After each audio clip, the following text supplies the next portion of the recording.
全香港強積金數目差唔多有400隻，1分鐘話你知基金點樣揀。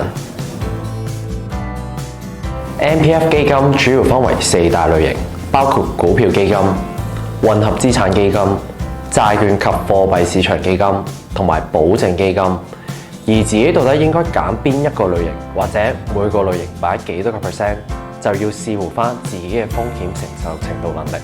如果你嘅風險承受程度能力比較高，咁你可以考慮股票基金。佢哋通常以唔同地區做分類，例如香港、美國或者歐洲等等。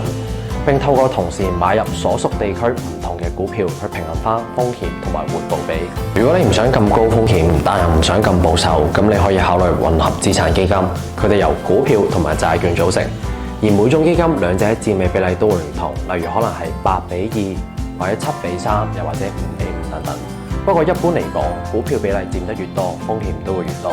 如果你想做一啲保守嘅投資，或者就嚟退休，咁你可能可以考慮一下債券及貨幣市場基金。